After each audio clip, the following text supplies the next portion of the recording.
창세기 1장과 2장 그리고 3장 후반부를 우리가 읽었습니다. 여기에 담겨져 있는 뜻은 심오하고 아주 깊이가 있는 것입니다. 그래서 1장 1절부터 설명을 해야 되고 이런 식으로 진행하면 지도하고 시간이 엄청 많이 걸립니다. 그래서 제가 그것과 관련된 말씀들을 욥기서, 잠언서, 이사야, 에스겔, 그리고 미가서, 그리고 신약 성경에서 좀 발췌를 해가지고 기록을 해두었기 때문에 여러분들이 좀 관심을 가지신다고 하면 도움이 될 것입니다. 어떤 면에서 보면 지금 잠깐 얘기를 하는 것은 인트로덕션, 서론 도입부에 해당하는 것만 얘기하다가 시간이 이렇게 끝나야 되는 것이고, 여러분이 핵심적인 그 본론의 내용을 알고 싶으신 분들은 이 관련된 말씀들을 여러분들이 메모를 하고 여러분이 깊이 생각을 해야 될 분들이 많이 있습니다. 제가 이 말씀을 드리는 이유는요, 이것이 이제 주님 오시기 전에 가장 가리워져 있었던 말씀들인데 이것이 이제 밝히 드러난다고 하는 것이. 그러니까 우리가 잘 모르고 있는 부분이 있다고 하는 것이 우리 속에 어둠이 있다는 거예요. 그러니까 내가 100% 충만하고 100% 예수님과 같다라고 말을 하는 사람은 내 마음 상태나 내가 그런 느낌이나 지식이 있기 때문에 그런 말을 할 수 있는 게 아니고, 이 심오한 이 신비의 이 알지 못했던 말씀들이 다 풀리고 이것이 내 속에 생명이 되고 은혜가 되고 능력이 될 때에 이게 이제 예수님과 같아질 수 있는 단계로 나아갈 수가 있는 것입니다. 그러니까 자신은 어둠이 없다 이렇게 말을 하는지 몰라도 내 속에 모르는 게 많잖아요. 그럼 어둠인 거예요. 어둠이라는 것이 무슨 어떤 성격이나 성품이나 사람의 그 태도 이런 것과 관련을 맺는 것이라고 쉽게 생각을 하는 경향이 있어요. 저도 과거에 그랬고요. 근데 그것은 드러나는 하나의 표현인 것이고, 그 뿌리에 해당하는 그 원인은 무지입니다. 무지. 즉 하나님의 계시의 말씀을 모르고 있다는 것입니다. 그러니까 예수님께서도 이 신비를 아는 것은 너희에게 허락되었지만은 왜 저들에게, 이 종들을 얘기하는 것이거든요. 종들에게는 왜 허락이 되지 않았느냐. 그게 하나님이 차별을 해서 그런 말을 하는 게 아니라 그들은 그 계시의 빛의 진리를 받아들일 수가 없는 사람들입니다. 즉 어둠에 있는 거예요. 예수님이 이 땅에 오셔서 왜 그렇게 십자가를 지어하고 그렇게 힘들게 고난을 통해서 사역을 완성시켜야겠느냐 하면요, 계시를 받아들일 수 없을 뿐만 아니라 그 자체가 어둠 안에 속해 있는 사람들에게 구원을 받을 수 있는, 즉 생명나무로 나아갈 수 있는 길을 열어놓기 위해서 그분이 어둠의 육체 안으로 들어오신 거예요. 어둠의 육체 안으로 들어오신 이유는 어둠 가운데 있고 하나님의 생명의 빛과 아무 상관이 없는 저들에게 새로운 길을 열어놓으시기 위해서 예수님이 죄 있는 육체의 모양이라는 말이 이게 어둠을 얘기합니다. 그러니까 이 죄와 어둠은요 서로 양면입니다. 이쪽으로 보면 어둠이고 이쪽으로 보면 죄입니다. 사람들은 성질이나 어떤 태도로서 죄의 유무를 확인하려고 하는 경향이 있어요. 저도 그런 경향이 수십 년 오랫동안 계속되어 왔을 수밖에 없었는데요. 그러나 이제 주님이 알게 하신 것은요, 이게 지식이에요, 지식. 내 백성이 지식이 없기 때문에 망한다, 이렇게 되겠어요. 지식이 있어도 부족하다. 그러니까 우리가 계시를 받아도 완전한 계시가 아니고 부분적인 계시로서 그것이 죄고 그것이 어두움이라고 하는 겁니다. 그러니까 예수님께서 눈이 밝으면은 빛으로 가득하게 된다고 말했습니다. 거기서 눈이라고 하는 것이 지식의 계시를 받는, 여기 눈을 뜨면은 빛이 들어오지 않습니까? 그런 것처럼 이 계시를 받는다는 것을 가리켜서 눈이 좋다, 눈이 온전하다 이런 표현을 쓰고 있는 거예요. 그러나 눈이 나쁘면 빛이 들어올 수가 없기 때문에 온몸이 어두움으로 가득하게 된다. 그게 어두움으로 가득한다는 말이 그게 죄입니다. 그것의 하나의 표현적인 것으로 드러나는 것이 태도 불량, 성격 불량, 또 행위 불량 이제 이렇게 나타나는 것이지, 행위를 붙들고 성격을 붙들고 그것을 아무리 해결하려고 해도 해결 안 됩니다. 내 성격 내가 해결한다 안 됩니다. 내 태도 불량 이거 내가 아무리 발악을 해도 해결 안 됩니다. 행위 해결 안 됩니다. 행위는 태도에서 나올 수도 있습니다. 그러나 그 태도는 그 성격과 그 성품과 관계가 있습니다. 그러나 그것도 뿌리가 아닙니다. 어두움입니다. 어둡기 때문에 사단이 그를 삼키는 거죠. 그래서 고린도전서 15장을 보면은 사단이 쏘는 것이라 얘기했거든요. 그 사단이 공격한다, 쏜다는 말은 벌이 사람을 작지만도 탁 쏘잖아요. 그런 것처럼 왜 그 사람이 멸망하느냐 하면 그냥 뭐 가만히 있는데 뭐 재수가 없어 멸망한다는 게 아니라 사망이 그 사람을 쏘았다는 거예요. 즉 사망의 독이 들어왔다는 거죠. 쏜다고 하는 스팅이라는 말을 쓰고 있어요. 어디에다 쏘느냐? 어둠이 있는 곳에 쏘았고 그러면 이 사람은 지옥입니다.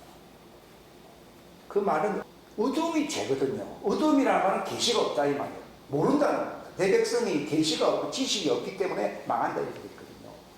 거기에 사망, 오늘 사망의 권세 잡은 사단과 관련이 있습니다. 사망 권세 잡은 사단이 누구를 쏘느냐? 그거 집어 먹는다는 겁니다. 먹느냐? 흙을 종신토록 먹으라는 거거든요.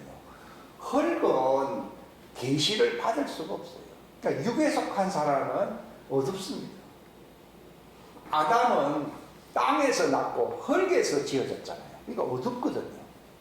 근데 그렇게 사단에게 집어삼킬 수밖에 없는 스팅, 쏘일 수밖에 없는 존재로 결국은 멸망으로 갈 수밖에 없는 존재를 그걸 생명나무로 연결시켜서 하나님의 왕국에 들어가게 하는 그 위대한 역사를 이루시려고 예수님이 오신 거예요. 그러니까 그 예수님이 기적만 행하면 사람들이 얼마나 인기가 좋겠습니까? 근데 그분이 저주받아서 마침내 육체 안에서 죽으면 당해야 되고 이걸 예수님이 마다하지 않으시고 내가 가야 할 길이다라고 말씀을 하신 거거든요. 그렇게 하는 것은 어두움으로서 사단의 답이 될 수밖에 없는 땅에서 난 자, 흙에 속한 자들에게 예상하지 못했던 새로운 길을 열어놓는다. 그것을 예수님은 어떻게 표현하시는가 하면은 율법을 폐하러 온 것이 아니고 나는 율법을 완성시킨다 이렇게 얘기를 합니다. 그러니까 율법이라고 하는 게 무엇인가를 잘 아셔야 되는데 사단이 죄를 공격함으로써 결국은 멸망으로 인간은 종지부를 찍을 수밖에 없는 그런 존재라는 거죠. 라고 하는 것을 확증을 시켜주는 것이 율법입니다. 그러니까 율법은 경고인데 그렇다고 해서 도움이 되진 않습니다. 너는 어둠이기 때문에 그 짓을 하고 그런 태도 불량이고 하는데 결국 사단에게 먹혀서 너는 죽는다는 거예요. 근데 사람들은 자기 안위, 자기 도취에 빠져서 그걸 모르고 오늘 즐겁게 살면 끝이고 내일은 없다고 하는 그런 많은 사람들이 있기 때문에 몰라서 되는 게 아니라 너는 바로 악의 아가리 속으로 네가 들어가고 있다는 것을 알려주는 법이 율법입니다. 근데 율법이 하지 못하는 것은 들어가는 것, 운명을 피할 수 없는 존재라는 것을 알려주는 것이지만은 그 사망의 일에서 그를 구출해내어 가지고 그걸 구원이라고 그러거든요. 그러니까 예수님은 이제 어두움에서 새로운 빛의 길로 이제 들어갈 수 있는 길을 여시는 사역을 하셨기 때문에 예수님이 이 땅에 오셔서 상당히 힘든 사역을 하신 거예요. 하나님의 아들들과만 관련을 맺는 그런 하나님의 왕국을 건설한다고 하면은 그런 복잡한 과정을 밟을 필요가 없고 이유도 없습니다. 근데 문제는 그것으로서 끝난다고 하면은 예수님이 오실 이유도 없습니다. 근데 왜 예수님이 좁은 길이라고 말씀하신 거예요? 내가 가는 그 길이고 요게 생명의 길이라고 말씀을 하신 것입니다. 요게 진리라고 하는 것입니다. 한 것은요, 그분은 죄와 상관없는, 죽음과 율법과 아무 상관이 없는 분이시지만 그분 자신도 하늘에 속한 것과 땅에 속한 것, 그것이 땅이라고 하는 게 어두움, 또 죄를 얘기하는 겁니다. 그러니까 하늘에서는 하나님이 계시기 때문에 의가 있는 곳이지만은 의와 이 불이 두 문제를 조화시키는 그 일을 사역을 하셔야 되기 때문에 예수님이 힘든 과정을 겪으셨다고 볼 수 있습니다. 저는 그걸 잘 몰랐을 때는 우리가 잘 몰라도 뭐 그분이 알아서 잘 하셨겠지 하고 그냥 믿음으로만 살면 된다 이렇게 생각하고 마음 편하게 산 것이었거든요. 근데 이걸 알게 되니까 어떤 변화가 오게 되는가 하면요, 이게 강 건너 불구경할 게 아니고, 즉 예수님이 과거에 했기 때문에 지나간 거라 생각하고 마치 저기 불난데는 저 강 건너 있기 때문에 참고는 하지만은 나하고는 뭐 관계가 없다 이렇게 마음 편안하게 생각하시면 돼요. 우리가 이런 것을 다 정확하게 확실히 알게 되면요, 예수님이 말씀하신 것처럼 나를 따라오라, 내가 가는 길을 너희가 알고 이 길을 와야 된다고 하는 말을 알게 됩니다. 좀 어떻게 살아야 되는지에 대해서 문제뿐만이 아니고요, 내가 어떤 모습으로 변화되어야 되는지도 확실하게 알게 됩니다. 그래서 십자가를 지고 나도 주님을 따라가야 된다고 하는 말이 그냥 입에 발린 말이 아니고 이게 실제 상황으로 연결된다는 거예요. 근데 왜 그런 과정을 밟아야 되냐? 그래야만이 내가 이 땅에 존재하는 목적이 달성되는 거예요. 예수님 자신도 그들과 운명을 같이 하시려고 오셨기 때문에 일단 마리아 몸에서 육체의 모습으로 나타났을 때는요, 강 건너 불구경 할 수 없는 거예요. 그분이 얼굴을 철판 깐다는 말이 있잖아요. 이사야 51장이니까. 그 표현이 어떻게 되는지 모르겠네요. 그렇게 하시고서는 예루살렘을 향하여 내가 죽으러 가신다 라고 하신 거예요. 그래야만이 그분도 구원을 받을 수가 있는 거예요. 아이고, 우리가 구원이야 따놓은 당상이 아니야 이렇게 생각하는데요, 예수님도 이왕 마리아의 몸을 통해서 육체로 죄 있는 어두움 속에 들어오신 뒤로는요, 그 종의 모습으로 오셨기 때문에 그분도 구원을 받기 위해서는 통과해야 할 그 십자가의 길이 있다는 것을 그 누구보다도 예수님이 알고 계셨고, 그러니까 제자들 보고 처음엔 얘기 안 했어요. 실망할까.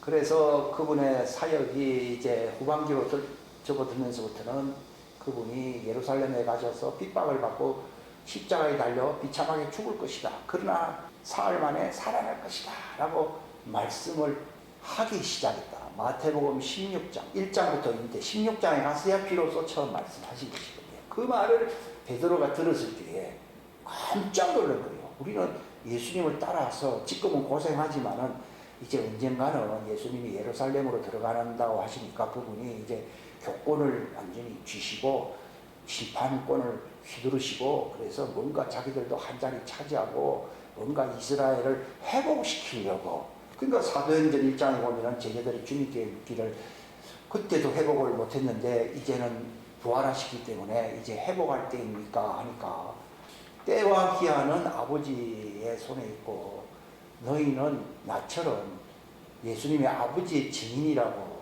기록이 되어 있잖아요.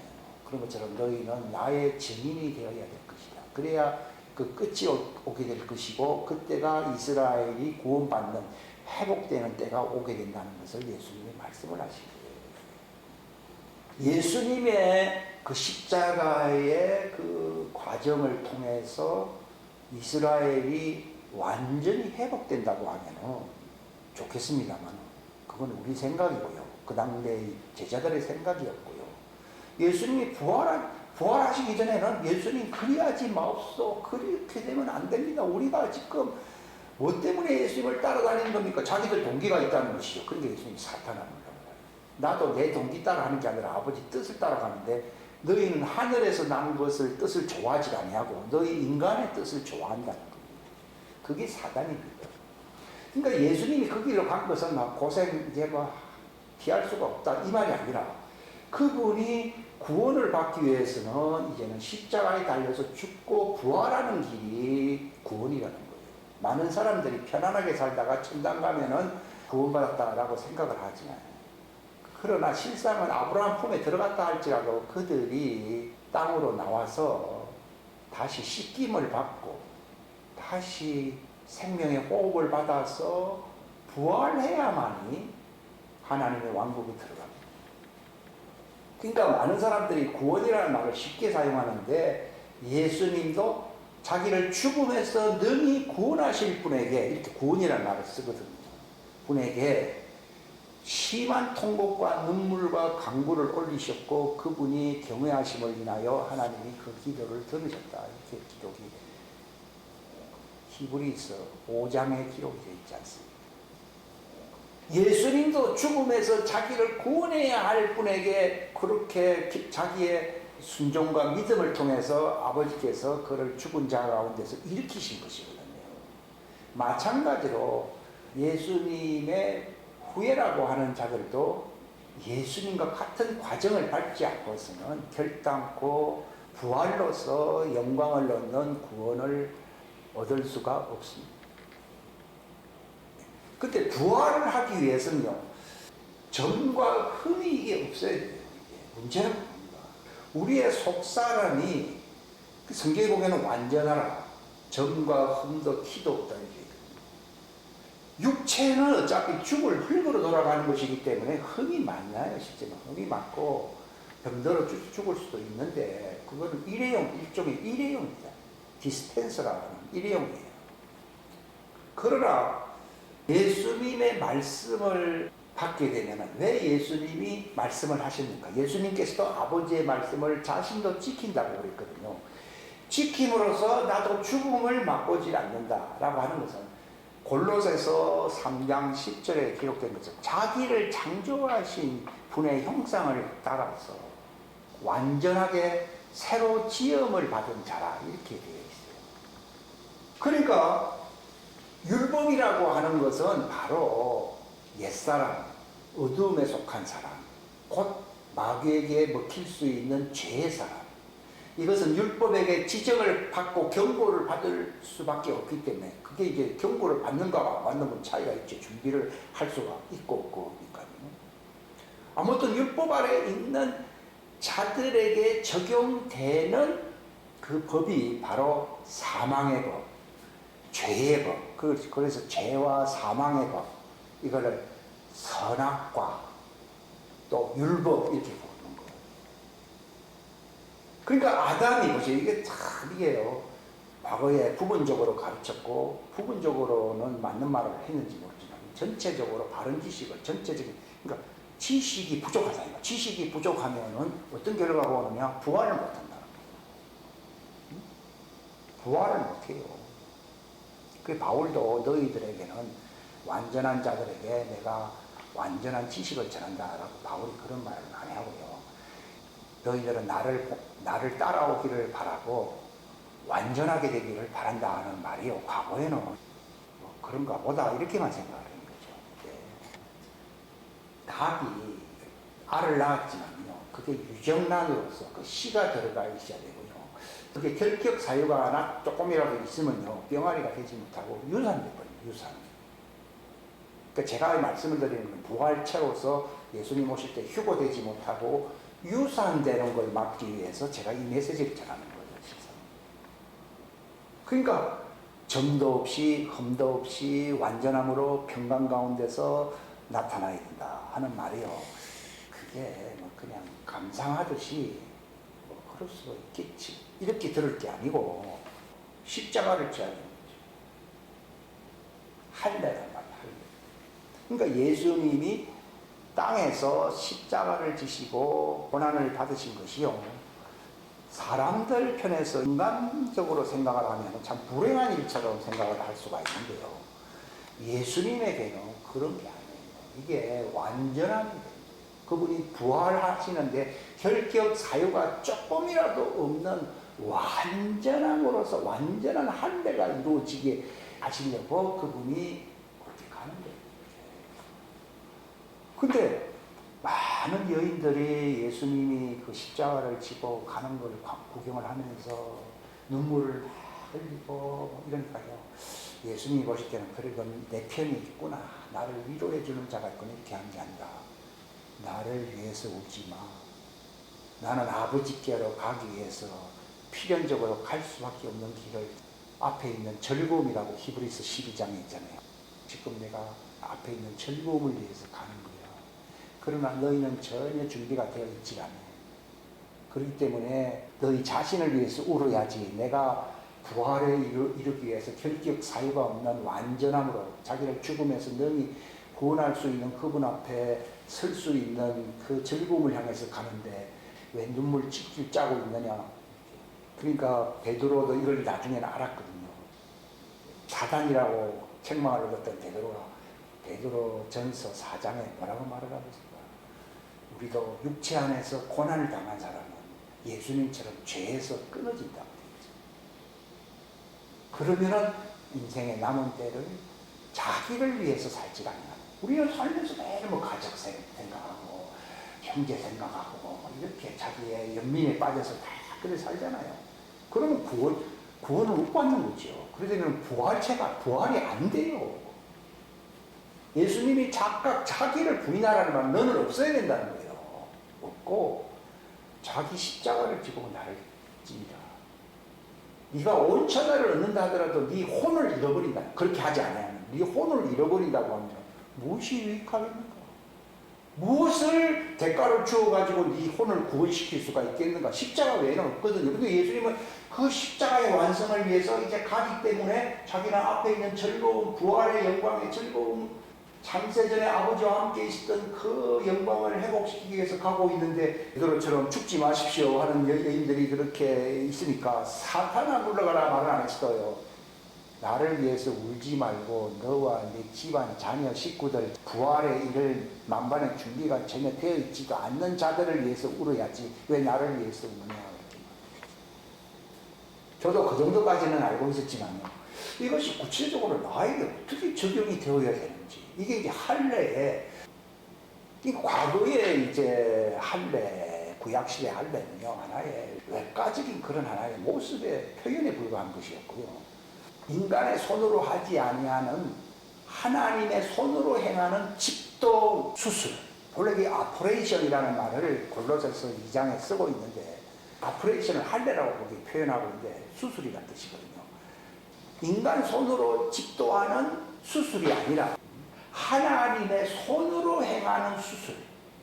이것으로서 죄와 관련된 어둠의 육체를 벗겨버린다. 육체는 어둠에 있잖아요. 흙으로 돌아가는 거예요. 그리고 자기 안에서 그 안에서 하나님이 의와 참된 거룩함으로 새롭게 빛으로 창조하는 빛의 갑옷, 세마포 뭐 등등 표현이 많은데 그 세 사람의 영광의 옷을 그리스도로 옷 입으라 이렇게 나와 있거든요. 로마서 13장 표현이고. 그러니까 예수님이 십자가를 통해서 그걸 받게 되면 완전히 자신이 이제 정화가 되는 거죠. 이렇게 되어가지고서 부활체로서 흠도 없이 점도 없이 완벽한 부활체 이것이 되는 영광이 회복되는 것이거든요. 그분이 대체에 말씀이 계셨을 때 그때는 완벽한 분이셨잖아요. 근데 육체 안에서 완벽하다고 하는 것은요 그게 간단한 문제가 아닙니다. 그래서 할례를 통해서만 가능한 거예요. 예수님도 육체 안에 오셨을 때는 육체가 있으나 없으나 나는만 똑같아 이렇게 말을 하는 게 아니라 그분이 육체 안에 있을 때는 십자가라고 하는 이 과정을 통해서 완전한 자로 드러나는 거예요. 그러니까 내가 가는 곳이 내가 요 길이 아버지께로 간다는 말이 부활을 얘기하는 거거든요. 아버지께는 아버지 왕국을 얘기하는 왕국에 들어가기 위해서는 완벽한 부활체가 되어야 되거든요.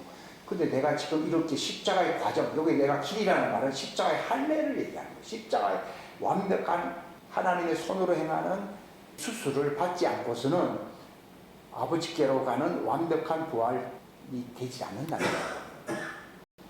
그러니까 그것을 하지 아니하고서 나를 위해서 울지 말라는 겁니다. 찬송가에도 즐겁게 십자가 지기 참 그거나 뭐 찬송가니까 그렇게 만들 수는 있겠지만 그게 말처럼 쉽지는 않습니다. 예수님은 즐거운 마음으로 앞에 있는 소망을 향해서 가셨기 때문에 고난의 아픔을 멸시했어야 했어요. 그분 고난을 멸시했다 이렇게 나왔어요. 그게 이제 킹 제임스 성경의 표현입니다. 그러니까 발가벗겨져도요, 그분은 그거 얼마나 수치스럽겠습니까? 그럼 그것을 경멸을 했다는 거예요. 왜냐하면 부활체의 영광에 비하면 아무것도 아니기 때문에. 그 예수님이 자기를 죽음에서 능히 구원받는 자가 되기 위해서 심한 통곡과 눈물과 간구로 소원을 올리셨다고 믿는데, 그러면 우리는 예수님보다 훨씬 더 낫기 때문에 우리는 그런 거 필요 없이 나는 편안하게 살면은 나는 하나님 왕국에 들어갈 것이다 착각을 하고 있는 거예요. 그게 딱 들어오니까 고민이 팍 들어오는데, 이 고민은 육신의 고민이 아니라 로마서 8장에 영적 고민이 들어옵니다. 영적 고민은 평강을 이룬다는 말이 있어요. 그 제가 이 말을 하면서 고민이 더 생기는 게 아니라 속으로는, 야, 이제 나도 예수님처럼 진짜 가는 건가. 그전에는 예행 연습만 했고 이제는 진짜 가는 건가 하니까, 앞에 있는 즐거움을 위하여 고난을 멸시하셨던 예수님처럼 나도 이제는 모든 것을 다 초월해서 십자가를 지고 이제 내가 휴거는 부활이잖아요. 부활로 진짜 가는 것인가, 이제 실감을 이제 내가 좀 느끼게 될 것인가 하는 생각을 하는 차원에서 제가 이 설교를 드리는 겁니다. 보십시오. 그것을 주님이 어떻게 보여주셨는가 하면, 예수님의 모형이었던 종 아담, 예수님은 마지막 나타날 아담이고 첫 번째 세운 첫 번째 아담을 흙으로 이렇게 만들었잖아요. 그렇다고 해서 흙이 오염된 흙이 아니고, 우리 육체는 많이 오염되어 있어요. 그러니까 오염된 육체니까 병이 많이 있는, 육체의 어떤 그 결격 사유가 많이 나타나는 거예요. 근데 아담은 그런 결격 사유가 없는 깨끗한 물로 생명수로 정화가 된 그 흙을, 물이 빠져나가고 난 뒤에 흙이 묻이 드러났기 때문에 그걸로서 아담을 만들었기 때문에 육체에 하자가 없습니다. 그리고 그에게 생기를 불어넣는다는 말은 부활체가 될 수 있는, 영원히 살 수 있는 존재가 되게 하려고 생명의 호흡을 막 불어넣어 버리니까 육체를 벗어나는, 육체와 분리가 돼버리는 혼적인 부활체가 되었다고 하는 말이 살아있는 혼이다. 살아있는이란 말이 부활체가 될 수 있는 그런 뜻입니다. 부활체의 혼이 되어서, 육체는 어디에 하나님이 이제 숨겨놓고 하나님이 지구 땅에 세워놓은 에덴 동산 안으로 들어가게 했거든요. 육체의 결격 사유가 없이 그분이 부활체가 될 수 있는 생기를 받고 난 뒤에 하나님이 땅에다가 세워놓은 에덴 동산에 들어가게 해서 그 관리자로 세우려고 하셨던 것입니다. 실제로 그랬고요.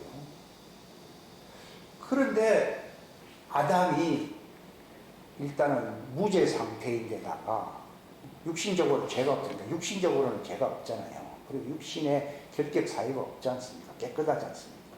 거기에다가 하나님의 생기, 부활체가 될 수 있는 생기를 집어넣으니까 육체의 사람이 아니라 혼의 사람으로, 부활체 혼으로서 그 육체를 육체는 어디다 하나님이 예비해 놓았고, 그 하나님의 왕국은 육체가 들어갈 수 있는 곳은 아니거든요. 그러니까 그분이 부활체의 혼으로서 인동산에 들어간 겁니다. 근데 하나님이 딱 그를 바라볼 때요, 그가 독처하는 것이, 한국말로 그렇게 되어 있는데요, 상당히 외롭게 고통스럽게 사는 것을 하나님이 허락을 하지 아니한 거예요. 독처하는 것을 보시고 그에게 도우미가 될 수 있는 배필을 만들었어요. 그것을 뭐 그냥 뭐 이제 이렇게 뭐 같이 두 사람이 같이 산다 그런 것으로만 생각을 하는데, 거기서 그 여자를, 거기서 그 이름을 여자라고 부르거든요. 율법의 재단을 세울 수 있는 존재가 되는 여자라는 말은 율법의 제단에 속한 자를 여자라고 부르는 거예요. 복음의 빛 안에서 살아가는 자를 남자라고 부르고, 우리가 동산 중앙에 생명나무라고 하는 것은 무엇인가 하면 하나님의 아들들이 사는 그 양식, 그 빛의 세계를 가리켜서 생명나무 또는 복음이라 이렇게 얘기를 하는 거예요. 그런데 그 옆에 있는 선악을 알게 하는 나무라고 하는 것은요, 어두움 아래에 있는 사람들. 아담은 거기에 들어갔는데 왜 하나님이 그를 외롭게 독처하는 것을 보셨는가 하면은 그 속에 뭐가 있다는 거예요? 어둠이 있다. 그러니까 거기서 이제 갈비뼈로 그 여자를 만들었을 때 그냥 도움이라고 부르면 되지. 이름을 여자라고 왜 했는가 하면은 아담이 안고 있는 본질적인 문제를 해결할 수 있는 도우미가 된다는 뜻에서 여자라고 부르는 것이에요.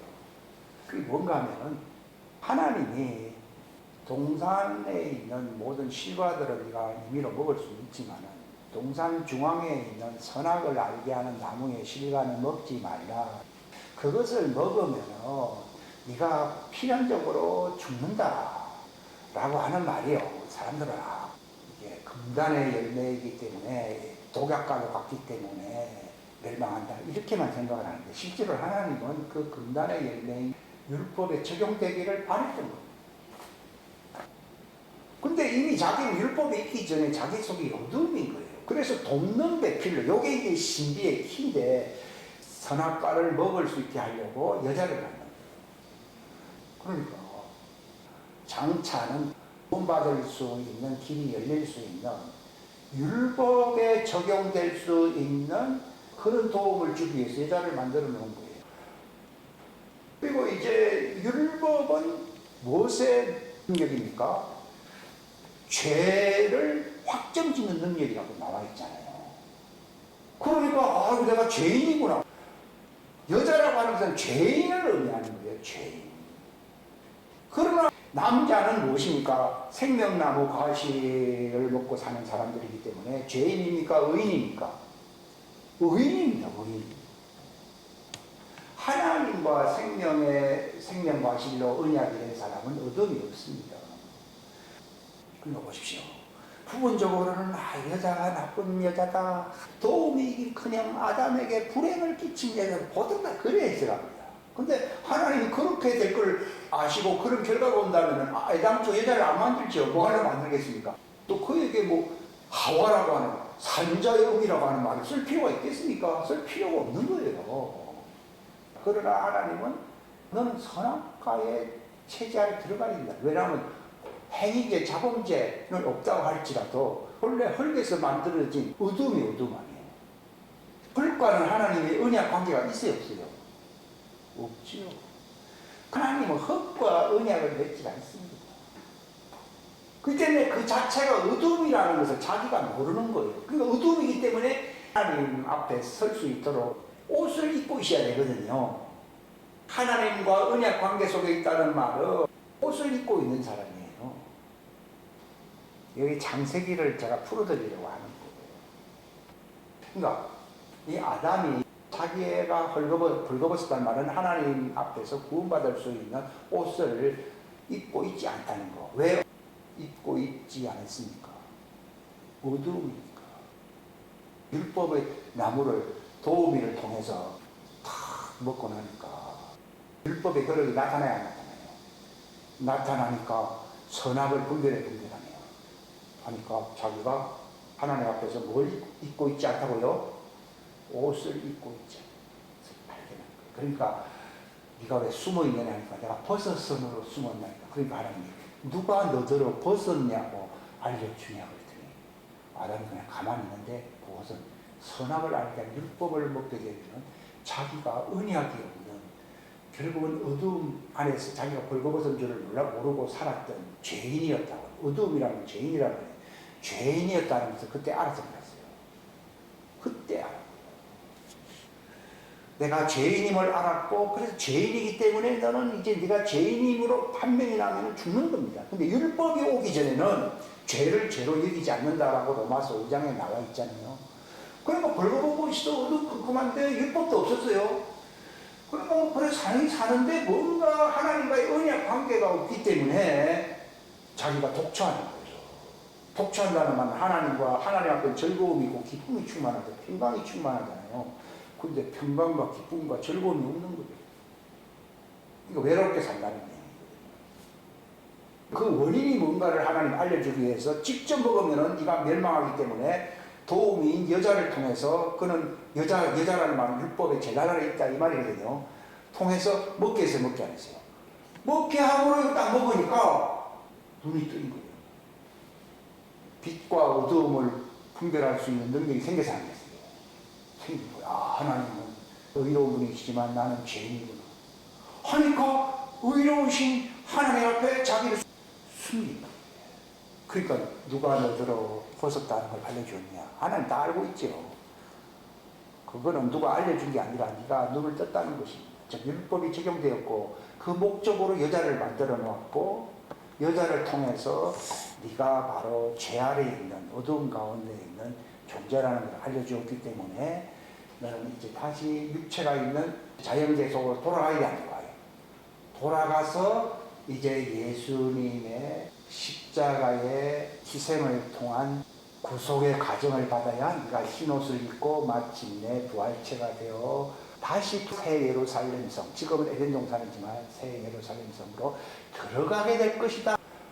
이제 예수님이 육체로 아담과 같은 또 육체로 와서 네가 하지 못했던 그것을 예수님이 완벽하게 보완해 주시고, 그러니까 여자는 율법을 주는 도움이었고 예수님은 복음이 적용되는 도움이라는 구원자가 되게 해주려고 예수님을 보내준다는 말을 생명나무의 길을 하나님이 화영금을 두어서 지키게 했는데 언제까지요? 예수님이 이 땅에 오실 때까지.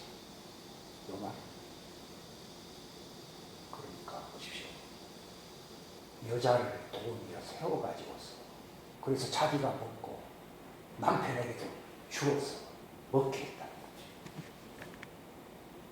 그러니까 선악을 아는 게 우리 예수님이 거기 말씀으로 계셨잖아요.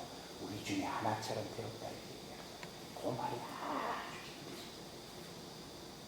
그러니까 아담은 여자가 자기를 꿰므로 말미암아 결국은 그 결과가 나왔는데, 그러나 하나님은 그걸 다 예상하신 것이고 사람의 육체가 연약함으로 아담은 못했잖아요. 죄만 알았지 구원은 안 되잖아요. 쫓겨났잖아요. 그러나 마지막 아담으로 오신 하나님 율법의 문제를 해결한다는 뜻이에요. 그래서 아담이라는 말을 붙인 거예요. 마지막 아담으로 오신 분이 율법을 완성하시는 게 그 생명나무의 길을 예수님이 완성시켜 주시려고 하신다는 거죠. 그러니까 선악을 아는데 예수님도 율법하에 갇혀서 갇혔어요. 갇혀버린 거예요. 그분은 죄를 알지도 못하신 분인데 죄가 되셨다라고 아담의 문제를 책임지는 자로서 자기도 죄인이 되셨다 이 말이거든요. 본인은 본래 죄가 없는 분이지만 예수님이 책임지는 자로서 선악을 알게 됐다는 거죠. 그럼 이 문제를 예수님이 어떻게 돌파하셨느냐? 이게 예수님이 생명의 빛이 어두움을 통과해 가지고서 다시 빛으로 나와야 되거든요.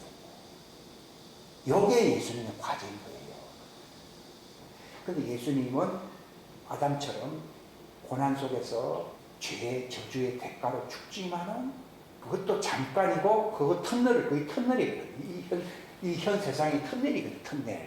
터널처럼 지어놨잖아요. 밑에 터널을 통과해서 부활체가 아니라 완전한 생활할 수 있는 부활의 몸으로, 빛의 몸으로 나오는 거예요. 이 세계가 빛의 세계거든요. 단지 밑에는 어둠이 있었다고 돼 있어요. 어둠이 여기 땅이 되게 밑땅이고 이게 동그랗게 지은 것은 이거는 이제 영계를 얘기하는 거예요. 네모나게 지은 것은 이건 뭐라고 해요? 물질계를 얘기하는 것이고, 처음에는 물질계가 없었잖아요. 단지 흑암이 깊음에 있어야 했어요. 있고 그 위에 하나님이 계시기 때문에 하나님의 영은 이 말씀의 이 진리의 물 위에 하나님이 운행하시더라 이렇게 나와 있어요. 그러나 아무튼 이 상태에 있었던 그 예수님, 이 상태에 그분이 예수님 곁에 계셨잖아요. 근데 첫째 날, 둘째 날이 왜 중요한가 하면 변혁이 일어났거든요. 어두움과 빛을 이렇게 나누시고 그 공간도 그것을 나누신 거예요.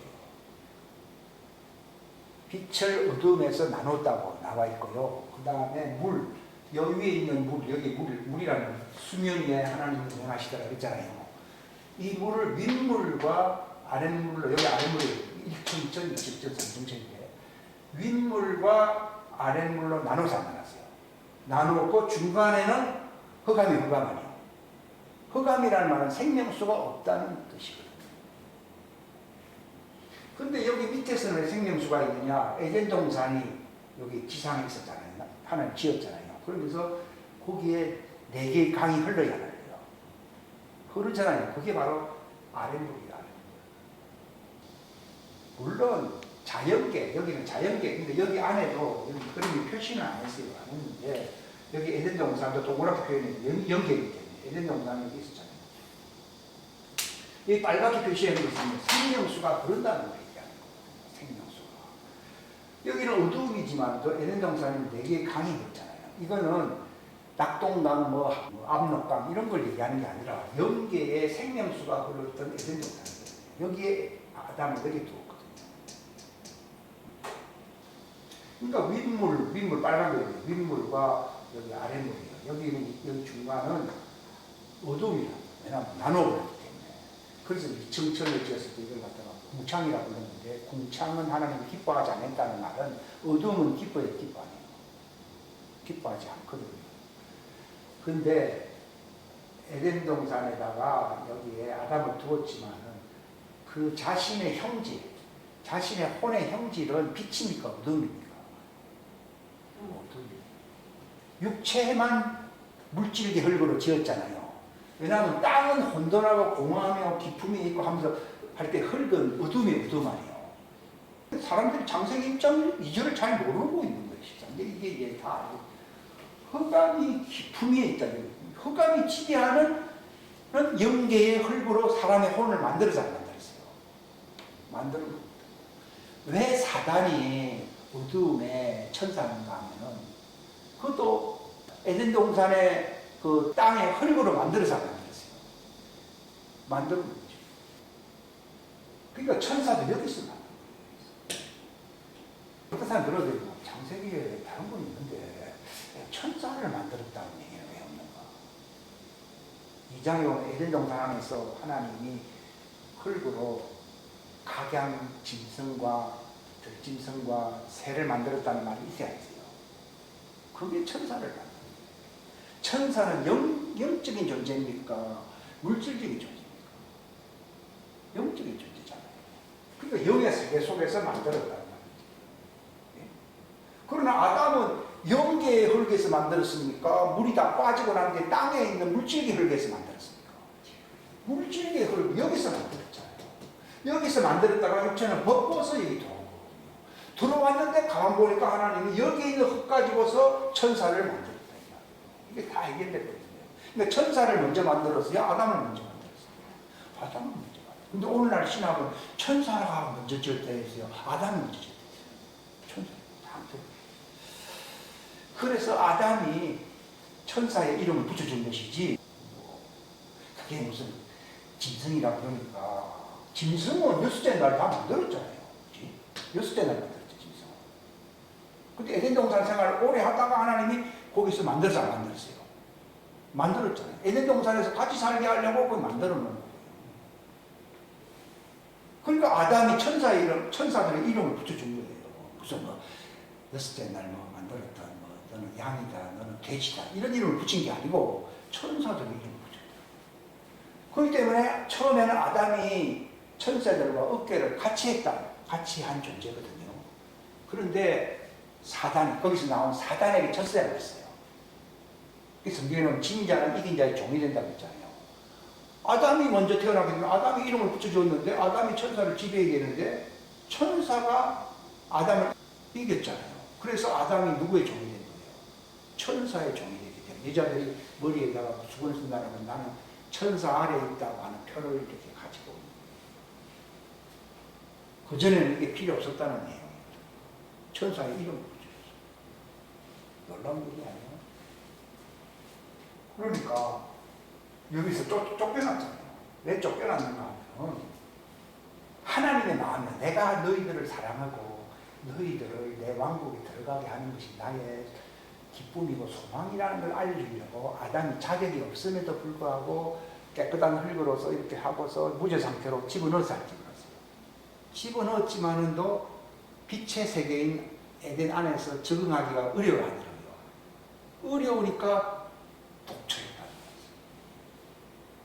우울증에 걸렸다는 거죠. 그러니까 배필을 짓는다는 거예요. 근데 어떤 배필을 짓느냐? 네가 어두움이고 네가 옷을 입고 있어요, 안 입고 있어요? 어두움과 하나님은 서로 언약 관계, 가족 관계 없다는 것으로서 옷을 벗은 거예요. 관계가 없다 이 말이에요. 그걸 알려주기 위해서 여자를 대타로 세워가지고서 먹게 하고 너에게 주어서 먹게 해가지고서는 자기들이 옷을 벗었다는 것을 알게 해요. 그래서 무화과 나무로 잎으로 가렸다는 말이 무슨 말인가 하면 율법을 알았기 때문에 율법의 행위로서 자기가 깨끗하게 내가 이제 율법을 잘 지키며 살겠다고 하는 그걸로 살겠다고 하는 말이 무화과 나무로 가렸다는 말이지 진짜 무화과 나무 잎 하나 가려가지고서 이렇게 가렸다 그런 말이 아니에요. 지금 사람들이 다 그렇게 살아야 살아요. 살잖아요. 근데 하나님 그걸로서는 네가 희망이 없어지고 어차피 너는 다시 시작해야 된다는 말은 네 육체가 흙에서 나왔기 때문에 다시 흙으로 돌아가게끔 해야 해요. 한다는 말은요, 네가 무덤에 들어간다 그런 말이 아니고 땅에 그때는 육체로 있는 게 아니거든요. 그러니까 네가 이제 육체 생활을 해야 된다는 말이 육으로 돌아가라는 거예요. 출처인 육으로 돌아가라는 거예요. 그러면 예수님이 너와 같은 육체의 몸을 와야 해요. 너는 육체 없이 여 안에서 문제를 해결하고 이제 나처럼 살게 하려고 하는 희망을 보여줬지만 너 자신으로서는 안 된다는 것을 보여준 거예요. 그러나 그들을 종들을 이 왕국에 들어가게 하는 것이 하나님의 뜻이었던 아니에요. 뜻이라는 걸 알려준 것 뿐이고 이제는 자격이 없기 때문에 그 자격을 누가 갖춰줘야 됩니까? 예수님이 갖춰줘야 되기 때문에 생명나무의 길을 이게 내가 길이라는 말이 생명나무의 길이다 그 말이에요. 이게 요한복음 14장에 내가 길이요 한 말. 그러니까 보십시오. 너는 육체의 노동 없이 혼의 부활체가 되어서 에덴 동산 안으로 들어와서 살긴 사는데 혼의 본질의 문제가 해결 안 되었기 때문에 하나님의 가족으로서 살 수가 없는 벌거벗은 존재다 하는 말이지. 진짜 옷을 벗었다. 아니 혼인데 뭐 혼이 육체가 아니잖아요. 그게 옷을 벗었다는 말이 혼은 뭔가 잘난 좀 이렇게 영광스럽게 살고 싶어 하잖아요. 수치스럽게 부끄러워서 그렇게 했다는 그랬잖아요. 그러니까 혼의 수치가 찾아왔다는. 그러니까 나는 너를 여기서 살게 하는 것이 꿈이다. 그리고 실제로 내가 그렇게 했다.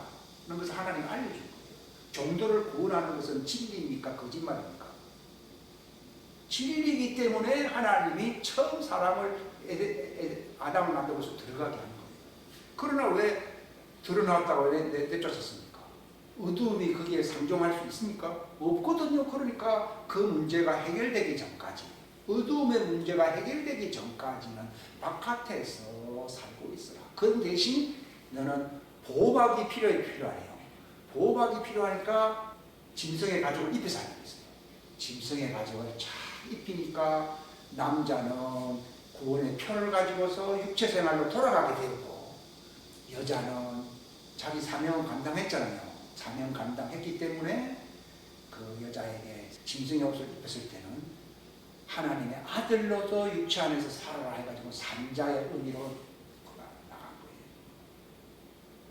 그러면서 너는 육체 없이 편안하게 혼의 부활체로 들어왔지만은 혼의 본질적인 문제가 해결 안 되었기 때문에 율법 앞에서 너는 하자가 있어서 결국은 짐승의 가죽의 표를 받아서 마치 아브라함 품에 가듯이 나가서 살다가 너와 같은 모습으로는 우리들 중에 하나처럼 되었다고 했잖아요.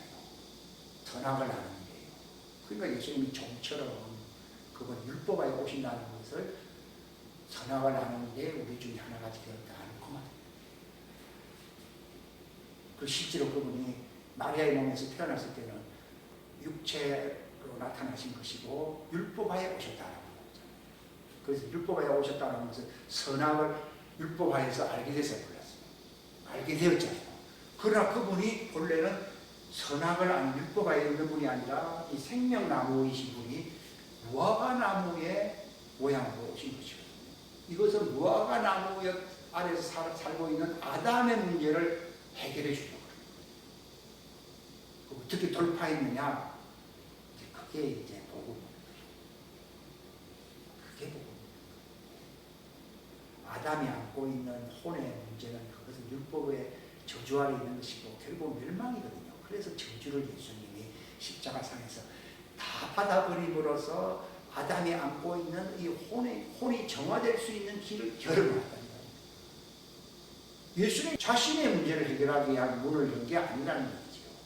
아담이 문제가 있기 때문에 아담이 혼이 정화될 수 있는, 그걸 흰옷을 입는, 혼이 흰옷을 입을 수 있는 길을 예수님이 열어놓으셨고 자신은 거기서 벗어나와 빛의 세계로 빛의 부활로서 흰옷이 아니라 세마포 옷을 입은 빛의 갑옷을 입는 부활로 나타나는 것이 십자가입니다. 그렇기 때문에 종들은 그 예수님이 바로 자기를 구원하려고 십자가상에서 저주받아 죽음으로써 그 문제를 예수님이 완전히 벗겨, 히브리서 보면 잘 나와 있거든요. 그래서 밝히 벗어버려, 완전히 벗어버리고 부활하셨다 이렇게 나와 있습니다. 그러니까 그분이 하나님의 아들이 표된 것은 저주받았다는 것은 아담의 혼의 정화를 위한 문제, 이걸 구원이라고 합니다. 그것도 예수님 자신도 그 아래 있기 때문에 구원받아야 된다고 하네요. 구원받지만도 마침내 성결의 영으로는 죽은 자 가운데서 부활하는 것은 이것은 구원이 구원 아닙니다. 이건 구원이 아니고 그분의 본래 가지고 있던 영광으로 돌아가서 왔어요. 영광으로 돌아가. 그래서 육신으로는 아브라함의 씨로 오셨지만은 다윗의 씨로 오셨지만은 성결의 영, 그분은 영적인 존재잖아요. 그분은 혼적인 존재가 아니거든요. 아담은 혼적인 존재지만은 예수님은 하나님의 영이시잖아요. 성결의 영으로는 죽은 자 가운데서 어떻게 해요? 부활하심으로써 구원자가 됐다 했어요. 하나님의 아들로 나타나겠습니다. 하나님의 아들로 나타나. 이 정확하게 알고 계십니다. 종들에게 대해서는 선악을 아는 일 하나처럼 되어서 육체 안에서 율법에 속하여 율법의 저주 아래서 십자가에 달려서 그분이 죽는 것으로서 종들이 정결케 되는 흰옷을 입을 수 있는 길을 열어놓았다는 점에서 구원인 것이고, 그러나 그분이 벗어버리고 나니까 성결의 영으로는 어떻게 되었다고요? 그분의 본질은 영이잖아요. 성결의 영으로는 죽은 자 가운데서 부활하심으로 하나님의 아들로 인정되셨다. 그러니까 이들이 혼의 문제가 예수님이 해결했기 때문에 옛날에 율법 아래 있었지만 이제는 율법을 통과하여 예수님의 말씀을 통해서 이제 정화되기 위해서는 회개를 해야 되는 일이에요. 한다는 말이지 율법 아래 있기 때문에 죄를 회개한다는 말이 아닙니다. 바울도 율법으로는 완전한 자라고 율법으로 잘난 자는 사람이 많거든요. 그 사람들이 뭐 모세의 법을 갖고 있다 그런 말이 아니라 자기들 교회에서 말해 다 착하게 살고 헌금도 잘하고 자기는 막 흠잡을 때 이게 다 율법이거든요. 그걸 해결해야겠다 이 말이에요. 사람들이 그런 사람들 많잖아요. 그런 식으로 자랑하면 아담은 당신보다도 벌써 구원을 받고도 남아서 안 남았어요. 남았지. 이 아담도 쫓겨났는데 네가 바로 애게 된다고 하는 말은 자기 의거든요. 그걸 다 버려야 되고 예수님이 광야에서 물과 생기를 주어서 부활처럼 깨끗하게 흰옷을 입은 존재로 나오잖아요. 저들이 어디서 나옵니까? 큰 반란에서 나오는데 옷을 씻어서 자기를 희게 해서 안 했어요. 희게 했다고 하는 그 과정이 남아있거든요. 생명나무의 길을 아직도 하나님 지키고 있다는 말은 율법 안에서 자기가 뭐 의롭다든지 뭐 그런 자기가 빛이라든지 이런 말은 다 해결을 해야 돼요. 지금 뭐 불교인들은 그런 게 아니라 이게 뭐 가톨릭에서도 그렇고 자기는 뭐 이렇게 자기는 마치 흠이 없는 교황이 자체가 자기가 흠이 없다고 생각하잖아요. 그러니까 그거를 해결하고 자기가 스스로 의인치 않은 걸 바울도 그랬잖아요. 다 해결을 해야 되는 것이고 이제 다시 광야에 가서 물로 몸을 씻고 옷을 희게 깨끗하게 하고 생기가 들어가야 돼 안 들어가요? 들어가야 네가 그거 맞는다. 그 말이에요. 그 과정이 남아있죠. 지금은 대기처로서 아브라함도 무덤이거든요. 나고는 무덤이 아닙니다. 거기는 신부 대기처입니다. 그러나 아브라함 품은 무덤이에요. 무덤에 있는 자들이 자기 음성을 들을 때가 온다고 얘기했잖아요. 아브라함 품은 무덤이기 때문에 무덤에서 바로 나오면은 부활체가 부활이 되는 겁니까? 그들이 다시 복음을 통하여 흰옷을 입고 깨끗하게 되어야 됩니까? 깨끗하게 되어야 할 과정이 남아있기 때문에 무덤에 있는 것이지 깨끗하게 되어서 완전하게 됐으면은 낙원에 가야지 뭐 하려고 무덤에 있습니까? 옛날에 예수님 오기 전에 의인들도 다 무덤에 있었어 안 있었어요? 무덤에 있다가 예수님이 나오라고 하니까 나와가지고서 오순절 날 그들이 성령 받고 깨끗하게 했게 됐어요 안 됐어요? 그때 세마포를 입고 그들이 낙원으로 갔어요. 그때 무덤에 안 가고 사로잡힌 자를 사로잡고 다른 무덤에 있는 자를 가지고 사로잡아가지고 하늘로 데려갔다고 나와 있잖아요. 시편에 보면 그걸 얘기하는데 그 과정이 종들에게도 남아있어 안 남아있어요? 뒤에 남아있으니까 아담이 처음 됐지만 처음 된 자라서 나중에 이제 그 과정이 이루어지고 하나님의 아들은 뒤에 나왔지만은 예수님을 통해서 죽은 자 가운데 부활함으로써 완전하게 됐어 안 됐어요? 되어버려 먼저 되어버려 요게 전체적으로 성경이 쫙 풀려버리는 거지. 그러면은 전체를 알고 나면요 질문을 할 필요가 없어요. 왜냐하면 성령님이 다 알려주시니까. 이 전체를 알게 되면요 이제 성경을 보든지 하면 다 알게 됩니다. 기도하겠습니다.